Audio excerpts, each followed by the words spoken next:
Hello everyone, આજે આપણે બનાવીશું ફરાળી ઢોકળા. હેલ્ધી, ટેસ્ટી, એકદમ સોફ્ટ અને જાળીદાર બનાવીને રેડી કરીશું અને સાથે ચટણી પણ બનાવીશું.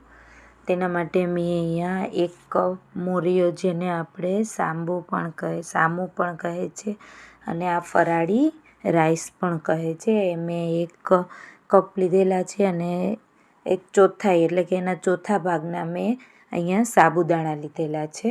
આ બેવને આપણે એક મિક્સર જારમાં પહેલાં આપણે સાબુદાણા એડ કરવાના છે. ત્યાર પછી આપણે મોરૈયો અંદર એડ કરીને એનો દરદરી પેસ્ટ કરી લેવાની છે. એકદમ ફાઇન પેસ્ટ નથી કરવાની. તમે આમાં જોઈ શકો છો એવી દરદરી, થોડી જાડી નહીં ને પાતળી નહીં એવી આપણે કરવાની છે. એકદમ ઝીણું દળવાનું નથી, દરદરું દળવાનું છે મિક્સર જારમાં. અને આ રીતે પાવડર કરીને આપણે એને એક બાઉલમાં એડ કરવાનું છે. અને અહીંયા 1 કપ મોરૈયાની સામે મેં અડધો કપ અહીંયા ખાટું દહીં લેવાનું છે. ખાટું દહીં ના હોય તો તમે આ જગ્યાએ અડધું લીંબુનો રસ પણ તમે આમાં એડ કરી શકો છો. ખાટું દહીં હશે તો આ ટેસ્ટ સરસ આવશે ઢોકળાનો. અને એમાં મેં ફરાળી નમક લીધેલું છે, પોણી ચમચી. અને એમાં આપણે 1 કપ મેં અહીંયા પાણી લીધેલું છે. 1 કપ આપણે એડ કરવાનું છે, એટલે 1 કપ પાણી અને અડધો કપ આપણે અહીંયા દહીં. એ રીતે આપણે આમાં એડ કરીને એક વિસ્કરની મદદથી આપણે ગાંઠા ના રહે તે રીતે એક ડાયરેક્શનમાં આ રીતે હલાવતા જઈને આપણે એને બેટરને મિક્સ કરી દેવાનું છે. આ રીતે આપણે બેટરને સરસ મિક્સ કરી દેવાનું છે.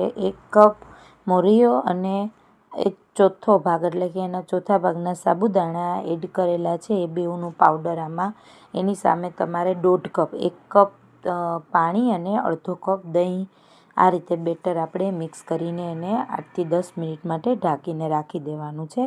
ત્યાં સુધી આપણે એની ચટણી બનાવી લઈશું ઢોકળા સાથે ખાવાની. તેના માટે મેં તીખી મરચી આવે છે, તમારે તીખાશ જે પ્રમાણે જોઈએ તે રીતે તમે લઈ શકો છો.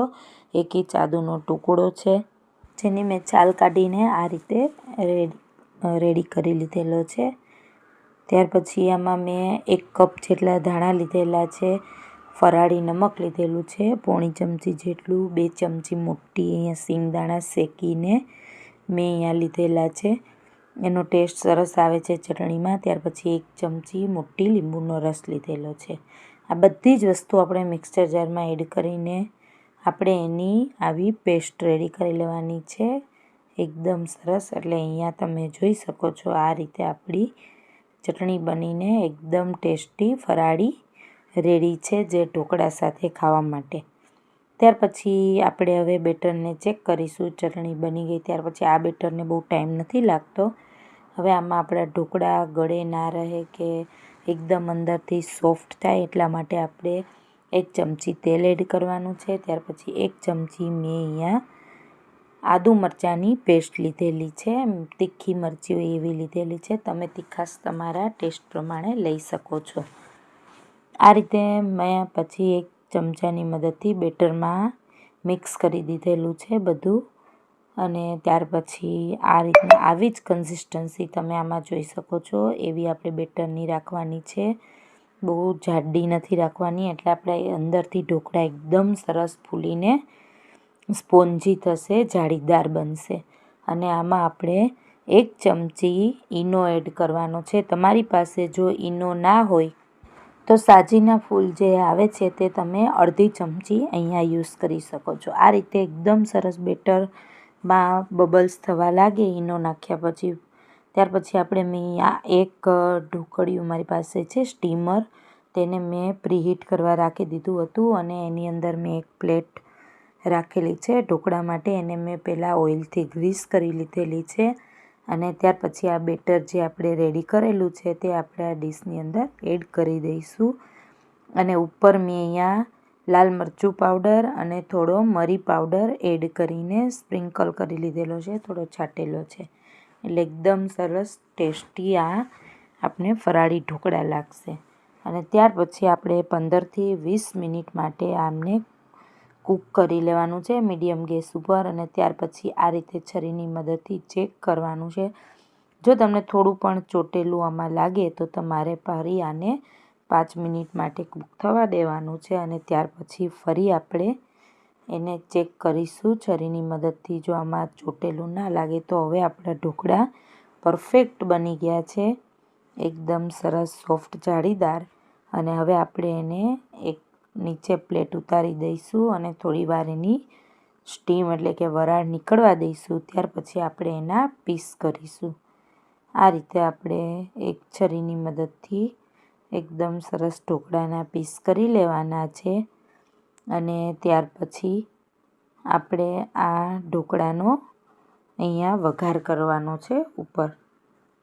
એટલે હવે આ પીસ આપણા રેડી થઈ જાય ત્યાર પછી હવે આપણે આનો વઘાર કરીશું. તમે અહીંયા જોઈ શકો છો કે એકદમ જાળીદાર સરસ સોફ્ટ આપણા ઢોકળા અહીંયા બનીને ફરાળી રેડી થઈ ગયા છે ફ્રેન્ડ્સ. એકદમ સોફ્ટ છે અહીંયા. અને હવે આપણે આ ઢોકળાને એકદમ સરસ વધારે ટેસ્ટી લાગે એના માટે વઘાર કરીશું. તેના માટે મેં અહીંયા 2 ચમચી તેલ ગરમ કરવા રાખેલું છે. તેલ થોડું આપણું ગરમ થવા આવે એટલે એની અંદર આપણે એક મોટી ચમચી સફેદ તલ એડ કરવાના છે. અને મારે મરચી તીખી છે એટલે હવે હું આમાં મરચી એડ નથી કરતી. તમે તમારે વધારે તીખું ખાતા હોય તો તમે એડ કરી શકો છો. અને મેં થોડા કરી પત્તા એડ કરેલા છે. સરસ આપણો વઘાર રેડી થઈ જાય એટલે આપણે આ ઢોકળા ઉપર રેડી દેવાનો છે આ રીતે વઘારને. અને આ આપણા એકદમ સરસ ટેસ્ટી હેલ્ધી એવા ફરાળી ઢોકળા બનીને અહીંયા રેડી થઈ ગયા છે ફ્રેન્ડ્સ. એકદમ સોફ્ટ જાળીદાર અને ટેસ્ટમાં પણ એટલા સરસ બનીને અહીંયા રેડી થઈ ગયા છે ફ્રેન્ડ્સ કે તેની શું વાત કરું. તમે એકવાર આ રેસીપી જરૂરથી ટ્રાય કરજો ફ્રેન્ડ્સ. તમે આમાં જોઈ શકો છો કે એકદમ સરસ સોફ્ટ જાળીદાર ઢોકળા અહીંયા બનીને રેડી થઈ ગયા છે. હવે અહીંયા હું એક પ્લેટમાં ઢોકળાને કાઢી લઈશું અને ચટણી સાથે તમે અહીંયા સર્વ કરી શકો છો. તમે અહીંયા જોઈ શકો છો કે એકદમ સ્પોન્જી અને ટેસ્ટી ચટણી સાથે આપણા ફરાળી ઢોકળા રેડી થઈ ગયા છે ફ્રેન્ડ્સ. તમને આ રેસીપી મારી સારી લાગે તો પ્લીઝ મારી ચેનલને જરૂરથી લાઇક, સબસ્ક્રાઈબ અને શેર કરજો ફ્રેન્ડ્સ. તમે પણ મારી આ રીતે તમે ઢોકળા બનાવશો પરફેક્ટ માપ સાથે એટલે તમારા પણ એકદમ સ્પોન્જી આવા જ સરસ ઢોકળા પરફેક્ટ બનીને રેડી થશે friends. Thanks for watching my video.